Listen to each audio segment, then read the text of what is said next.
바로가 요셉에게 이르되 내가 꿈에 나일 강가에 서서 보니 살찌고 아름다운 7 암소가 나일 강가에 올라와 갈밭에서 뜯어먹고 그 뒤에 또 약하고 심히 흉하고 파리한 7 암소가 올라오니 그같이 흉한 것들은 애굽 땅에서 내가 아직 보지 못한 것이라.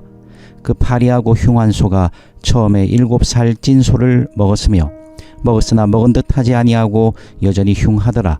내가 곧 깨었다가 다시 꿈에 보니 한 줄기에 무성하고 충실한 7 이삭이 나오고 그 후에 또 가늘고 동풍에 마른 7 이삭이 나더니 그 가는 이삭이 좋은 7 이삭을 삼키더라. 내가 그 꿈을 점술가에게 말하였으나 그것을 내게 풀이해 주는 자가 없느니라.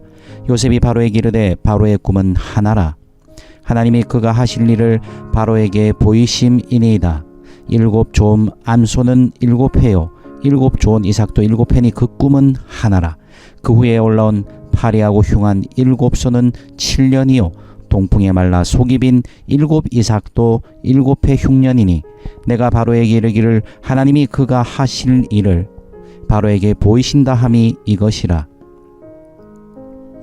온 애굽 땅에 7회 큰 풍년이 있겠고 후에 7회 흉년이 들므로 애굽 땅에 있던 풍년을 다 잊어버리게 되고 이 땅이 그 기근으로 망하리니 후에 든 그 흉년이 너무 심함으로 이전 풍년을 이 땅에서 기억하지 못하게 되리이다.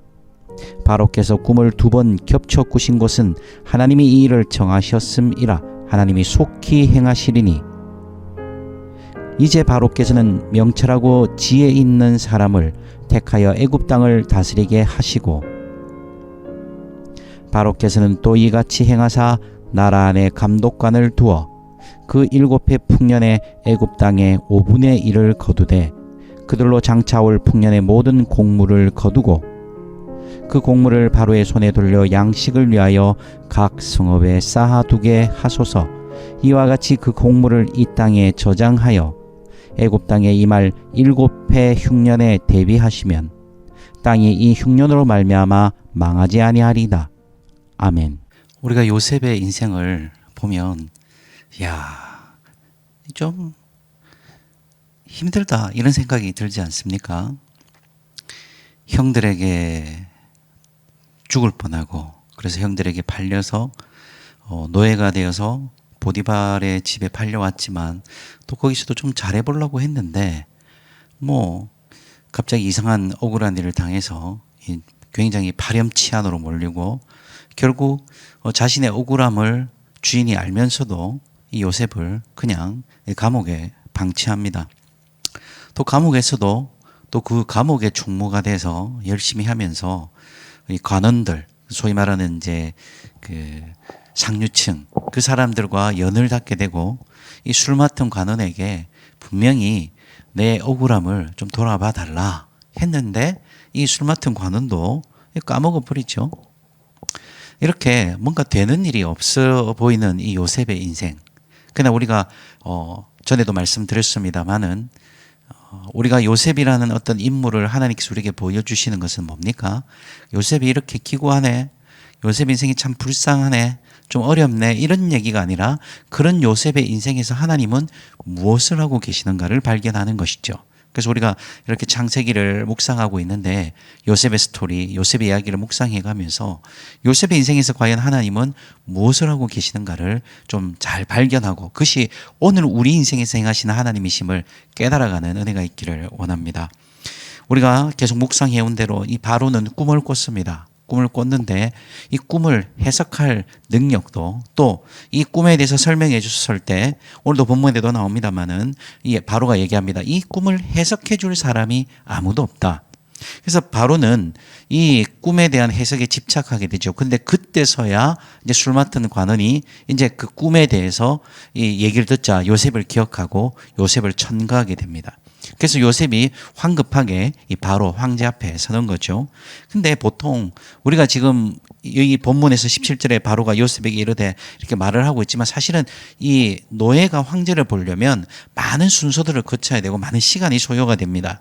그 당시로서는. 근데 바로가 요셉을 급하게 불러오리고 요셉과 바로 그냥 의사소통을 해버립니다. 그만큼 바로의 마음이 어떻다는 것이죠? 다급하다는 것이죠. 바로의 마음이 무너져 있다. 황제의 격식이든 뭐 그때 절차든 다 필요 없다는 것이죠. 일단 지금 바로 마음속에는 빨리 이 꿈을 해결해야 되겠다라는 두려움과 약간의 이 뭐라고 하죠? 불안과 많은 이 어려움들이 있었던 것이죠. 그래서 절박한 심정으로 요셉에게 말합니다. 자, 그 당시 세계를 제패하고 있는 황제가 노예인 요셉에게 절박한 심정으로 말한 장면에서 우리는 무엇을 발견할 수 있습니까? 우리는 높이 올라가는 사람들 되게 부러워하잖아요. 요즘 애들 말로 개부러워합니다. 높이 올라가는 사람, 권세를 가진 것 같고 뭔가 권력과 금력과 힘을 가진 사람들을 보면서 우리는 우와 합니다. 그러나 그들도 결국 하나님이 주신 이 꿈, 자신이 해석할 수 없는, 즉 자신이 해결할 수 없는 것 앞에서 그냥 주저앉아 버리지요. 하나님은 하나님 외에 어떤 사람도 어떤 권력도 높아질 수 없음을 이 바로의 이 절박함에서 우리에게 보여주십니다. 자, 그래서 요셉에게 이야기를 하니까 요셉은 망설이지도 않아요. 바로 25절을 보십시오. 요셉이 바로에게 아뢰되 그 꿈은 하나입니다. 두 가지 꿈을 꿨잖아요. 무슨 꿈이었습니까? 암소의 꿈. 그 다음 또 뭐였죠? 이삭의 꿈. 그 아버지 이삭 말고 우리가 잘 아는 이삭. 그래서 이 살진 암소가 있었고 파리한 암소, 좋은 이삭단이 있었고 말라버린 이삭단이 있었다. 근데 그 꿈이 하나라고 설명합니다. 그리고 또 뭘 설명합니까? 그 꿈은 하나요? 라고 하면서 26절을 보십시오. 7 좋은 암소는 7회고 7 좋은 이삭도 7회다. 즉 그 꿈은 하나인데 그 7이 의미하는 바는 7년입니다. 그리고 나서 그 7년 동안 무엇이 있느냐? 그래서 이 좋은 암소는 바로 풍년이요. 흉한 7소는 흉년을 뜻해서, 그리고 또 좋은 이삭도 풍년이고 이 말라버린 이삭도 어떤 것이 흉년이다. 그래서 풍년의 7년, 흉년의 7년이 있을 것이다. 이 꿈을 해석하죠. 우와. 지하 과목에서 관상, 점수락을 공부한 것입니까? 아닙니다. 요셉이 이 당당히 얘기할 수 있는 건 뭡니까? 25절 다시 보세요. 요셉이 바로에게 아뢰되 바로의 꿈은 하나라. 하나님이 그가 하실 일을 바로에게 보이심이니이다. 요셉은 뭘 알은 것입니까? 하나님의 뜻이 여기 있음을 알았던 것이죠. 하나님의 뜻을 알고 있는 사람. 바로에게는 꿈이지만 요셉에게는 뭐죠? 하나님의 뜻인 것이죠. 이것이 참 큰 차이를 불러옵니다. 우리는 세상에 헛된 꿈을 자꾸 꿔요. 세상에 헛된 꿈을 꾸면서 바로같이 될 꿈을 꾸고 또 그 세상 사람들처럼 이 헛된 꿈에 젖어 삽니다. 근데 요셉은 뭘 보고 있다고요? 하나님의 뜻을 보고 있는 것이죠.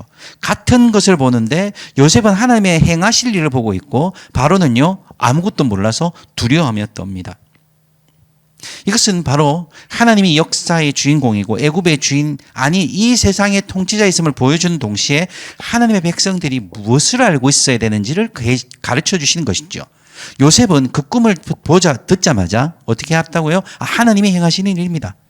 그래서 설명을 쭉 합니다. 애굽에 큰 풍년이 있겠고 애굽에 흉년이 듭니다. 29절 30절 그렇게 얘기하고 나서 32절에 뭐라고 얘기합니까?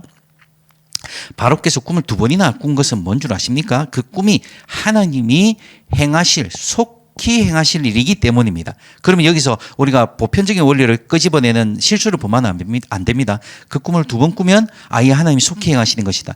그것을 말하는 것이 아니죠. 자꾸 사람들은 그런 것에 자꾸 주목하고 여기서 그런 원리를 뽑아내려고 하는데 개꿈을 2번 꿀 수 있잖아요. 그죠? 악몽 2번 꾸면 그럼 그게 속히 행하시는 겁니까?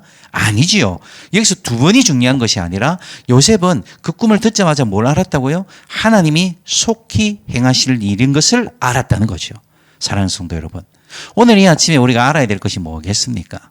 이 세상의 흐름들, 돈의 흐름, 여기가 좋다더라, 여기 이 흐름에 서야 된다. 물론 그런 흐름을 안다는 것, 정보들을 선점하고 또 정보들을 우리가 캐치한다는 것은 우리 인생에 많은 유익을 줄 수 있을지 모르겠습니다. 그러나 하나님의 백성에게 무엇보다도 중요한 것은 이 시대 가운데 이 일 가운데 하나님이 무엇을 속히 행할 것인지, 즉 하나님이 행하실 일을 하는 것, 하나님의 뜻이 어디 있는지를 아는 것 아니겠습니까? 바로 요셉의 가지고 있는 그 놀라운 축복이 뭡니까? 하나님이 행하실 일을 알았다는 것입니다. 또 한 가지, 꿈은 하나님이 행하실 일을 다 보여주니 이렇게 해석하면 안 됩니다. 꿈은 개꿈도 있고 예, 그 하나의 어떤 계시의 한 수단으로 나타날 수 있죠. 그래서 꿈을 뭐 굉장히 중요하게 바라보고 있다. 또 이런 식으로 적용하면 안 되는 것이죠. 또 꿈에 나오는 내용들이 뭔가 꼭 이루어질 일이다. 아니죠. 꿈은 뭡니까? 여기서 요셉이 그 꿈을 통해서 안 것은 뭐죠? 하나님이 행하실 일이 뭔가를 알았다는 거예요. 꿈 자체가 의미가 있거나 꿈 자체가 무게가 있는 것이 아니라 꿈속에, 바로의 꿈속에 이 벌어진 일들이 이거 하나님이 행하시는 일이구나 하는 걸 알았다는 것이죠. 사랑하는 성도 여러분, 하나님의 일을 볼 줄 아는, 하나님이 무엇을 행하기를 기뻐하신지를 아는, 하나님이 지금 무엇을 행하려 하신지를 아는 복된 인생이 되기를 주의 이름으로 축원합니다. 요셉의 인생은 그래서 복된 인생이죠. 그가 감옥에 있었습니다. 그가 고난을 당했습니다. 범죄의 자로 몰려서 파렴치한이 됐습니다. 그러나 그가 알고 있었던 것이 있죠. 뭡니까? 하나님이 행하실 일이 무엇인 줄 알았습니다. 이것이 요셉의 가장 큰 축복이었죠. 자, 그래서 바로에게 그 꿈을 이제 설명하고 난 다음에 바로에게 또 뭘 얘기합니까? 33절부터 36절까지 보면 명철 있고 지혜 있는 사람을 세우십시오. 즉, 이 일에 담당할 수 있는 책임자를 세우시고, 그러고 나서 어떻게 하라? 7년의 풍년 동안 곡식들을 5분의 1을 저장해서 그 저장을 각 성읍대로 분산해서 쌓아둔 다음에 흉년이 왔을 때 그 곡식들을 풀어서 백성들을 살리십시오라는 대안을 제시하죠. 이게 아주 중요합니다. 하나님의 뜻을 알았어요. 요셉은 하나님이 이 애굽 땅에 7년의 풍년과 7년의 흉년을 허락하셨구나. 그렇다면 이 일을 통해서 어떻게 하면 사람을 살리고 어떻게 하면 이 애굽 땅의 백성들을 살릴까에 대한 준비를 하기 시작하는 것이죠. 하나님의 뜻을 알았기 때문에 뭐 했다? 준비를 했다는 것이죠. 저는 이 본문을 보면서 제 마음속에 크게 깨달은 바는 하나님의 뜻을 아는 것이 중요한 것이 아니다. 물론 그것도 굉장히 중요한데 하나님의 뜻을 안 다음에 더 중요한 것은 하나님이 이제 무엇을 행하실지를 알았기 때문에 나는 어떻게 순종해야 되고 어떻게 준비해야 되고 그 준비를 어떻게 해갈 것인가. 이것이 더 중요하다는 것이죠. 우리는 그 꿈을 꿨다. 와, 이게 아니라 뭐가 필요하다고요? 그렇다면 우리는 무엇을 준비할 것인가? 예, 우리가 정말 하나님이 행하실 일들을 우리가 꿈꾸고 또 하나님이 이렇게 행하실 것이다 발견했다면 우리는 무엇을 준비할 것인가? 예, 그 준비의 중요성. 그래서 여러분 모두가 하나님의 뜻을 알 뿐 아니라 그 하나님의 뜻을 알고 준비하는 자들이 되기를 원합니다. 그런데 여기 아주 중요한 포인트가 있어요. 이렇게 요셉이 이 일들을, 즉 이 풍년과 흉년이 닥칠 때 어떻게 해결해야 될 것인가라는 굉장히 실무적인 얘기를 하죠. 이 어디서 나온 겁니까? 우리가 내일도 묵상하겠습니다만은 이 실무에 대한 얘기를 한 것이 바로에게서 굉장히 큰 감동을 주죠. 이것이 큰 이 바로에게 임팩트를 줍니다. 그래서 어떻게 됩니까? 우리가 내일 보겠습니다만 요셉을 총리로 세우게 되는 아주 계기가 됩니다. 자, 이 실무적인 부분들 어떻게 처리해야 되는 부분들 어떻게 알고 있었습니까? 생각해 보십시오. 보디발의 집에서 총무를 했었죠. 그는 어떻게 사람을 관리해야 되고 어떤 재산들을 관리해야 되는지 알았습니다. 또 이 감옥에 있는 세월 동안 거기서도 거의 총무 역할을 했잖아요. 그래서 우리가 보기에는 말도 안 되는 어려움, 보디발의 집에서 뭐 이렇게 고생하고 형들에게 팔려서 노예가 되고 또 거기서 억울한 일을 당해서 감옥에 들어가서 이 감옥 수감생활을 하고 지하에서 이 생 고생을 하고 아이고 참 요셉의 인생 꼬있다 이 완전히 뭐 폭망 아이가 이렇게 볼 수 있지만 그곳에서 보냈던 세월에 그곳에서 보냈던 삶이 어떻게 되는 것이죠? 이 요셉이 총리가 되는데 아주 큰 기반이 됩니다. 여러분, 지금 있는 그 자리를 소중하게 여기셔야 됩니다. 뭐 위는 쳐다보지도 말고 그냥 오늘의 현실에 순종해 이런 얘기가 아닌 거 아시죠? 오늘 내가 이 일을 해서 무슨 의미가 있어라고 하는 그 일들이 나중에 어떻게 쓰임받을지 모르는 거예요. 세상은 자꾸 효율을 추구하잖아요. 내가 시간을 얼마를 투자했으면 얼마에, 그래서 우리가 최저임금도 있잖아요. 1시간 동안 얼마를 줘라. 예, 얼마의 시간이 투자하면 얼마의 임금이 필요하다라는 이 효율의 문제를 따지고 적절한 보상의 문제를 따진단 말이에요. 우리는 그것이 너무 예민해져서 그게 필요 없다는 게 아니라 그건 중요한 것인데 그것에 너무 예민해져서 하나님께서 나를 준비시키고 계실 때 아마 치아프라 아마 싫다 이게 무슨 일이 있는데 우리의 계산과 우리의 생각 속에서 이해가 되어지지 않을 때 우리가 포기해버리는 것이죠. 요셉의 그 수감생활, 요셉의 그 총무로서 노예였지만 총무로 살아갔던 그 시간들이 이 일을 맞닥뜨렸을 때 어떻게 됐다고요? 중요한 기반이 되는 것입니다. 고생은 무조건 다 기반이 돼. 이건 아니죠. 그러나 우리가 지금 힘겹게 하고 있는 이 일들이 다음에 어떻게 쓰일지, 또 어떻게 사용될지, 하나님이 어떻게 이끌어 가실지 모르는 것이죠.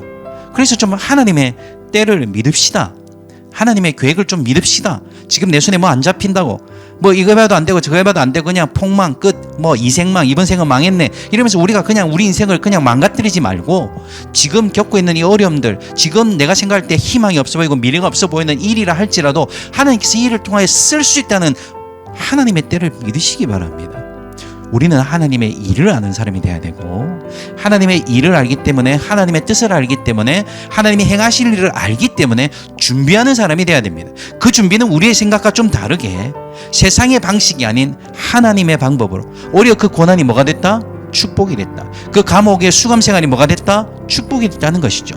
자꾸만 우리의 머릿속에서 계산하고 받아들이고 생각하니까 우리가 하나님께서 행하시고 있는 일들을 전혀 보지 못한 채 바로처럼 결국 불안한 인생만 살고 있는 우리는 아닌지, 오늘도 우리는 이 요셉과 같이 주여 하나님의 뜻을 아는 자가 되게 하소서, 주의 뜻을 바로 알게 하소서, 또한 지금 당하고 있는 이 일이 하나님께 어떻게 쓰임 받을지 모르니 언제나 하나님을 믿고 하나님을 의지하며 오늘의 힘든가 오늘의 이 어려움들을 그냥 불만을 표출하고 불평하는 것이 아니라 하나님께서 나를 준비시켜 가는 과정이라 믿고 최선을 다해 성실을 다해 살아가는 내 인생이 되게 하여 주시옵소서라고 기도하는 이 아침이 되기를 원합니다. 함께 기도하겠습니다.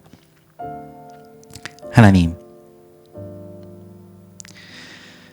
우리는 뭔가 빨리 효능과 효과를 보고 싶어 안달이 나 있습니다. 그래서 빨리 효과가 나야 내 인생이 바뀔 것이고, 빨리 효과가 나야 내 인생에 새로운 전환점이 올 것이라고 생각하며 그저 불안과 어리석음 속에 살아갈 때가 한두 번이 아닙니다. 주여, 요셉의 수감생활, 미래가 앞날이 깜깜했지만 그 고생과 그 고난이, 그 어려움이 결국 하나님이 그를 축복하시는 놀라운 과정에 있어서 아버지 하나님이 쓰시는 수단이 된 것처럼, 주님, 오늘의 고난과 오늘의 어려움에 빠져서 허우적대는 우리 인생이 아니라 오늘의 어려움이, 지금의 힘겨움이 하나님이 나를 쓰시는 중요한 기점이 될 것을 믿고 오늘도 최선을 다해 살아가는 우리 인생들 되게 하여 주시옵소서. 무엇보다도 바로와 같이 하나님의 뜻을 모르는 자들이 아니라 요셉과 같이 하나님이 행하실 일을 볼 수 있는 하나님의 백성으로 살아가게 하여 주옵소서.